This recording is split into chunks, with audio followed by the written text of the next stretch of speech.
Every day, the world is counting the number of civilian casualties in Myanmar in the aftermath of a military coup. Just until this week, there have been almost 140 casualties.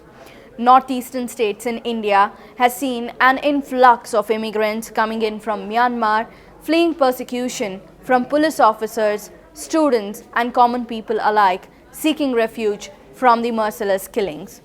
The Indian Union government's response to the fleeing foreign nationals has been largely unclear, though northeastern states have been welcoming of the refugees.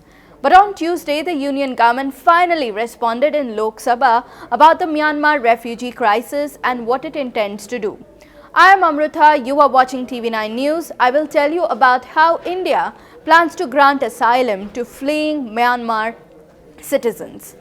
The Union government told Lok Sabha that India is not a signatory to the 1951 UN Convention relating to the status of refugees and the 1967 protocol thereafter.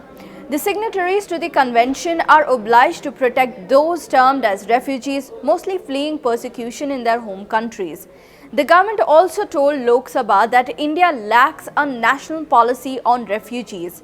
In view of this, it said that those foreign nationals who want to seek asylum in India can do so under the existing Foreigners Act, the Registration of Foreigners Act, the Passport Entry into India Act and the Citizenship Act.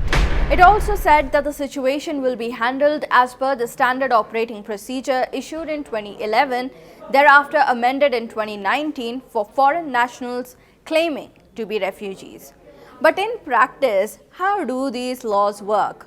Pankaj Mehta, the managing partner at Delhi-based Fortune Legal Advocates, explains how these laws work in practice.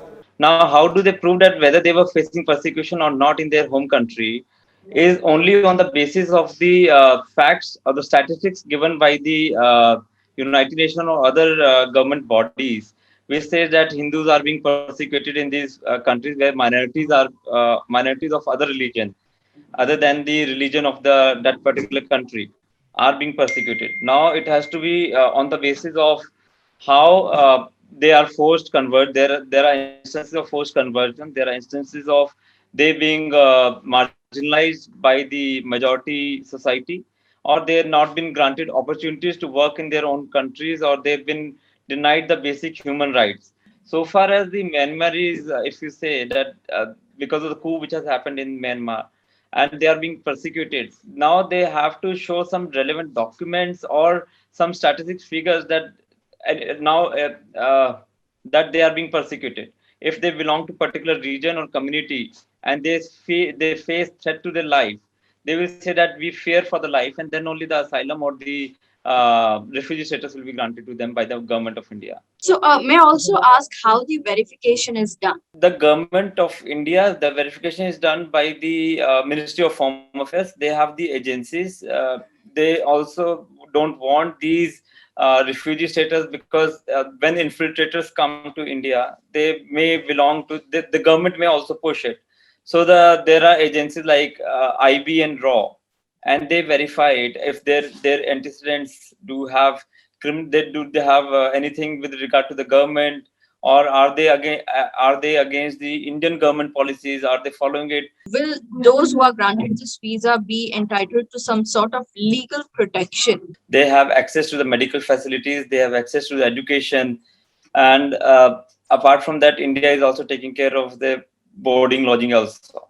So though it is an burden to the exchequer, to the government of India, consolidated fund, India has kept fund aside for all these refugees, but India is doing needful and providing all support which they can do for their and at par with the citizens of this country, except for the voting rights or for the employment rights. They've been granted the same rights as any individual citizen.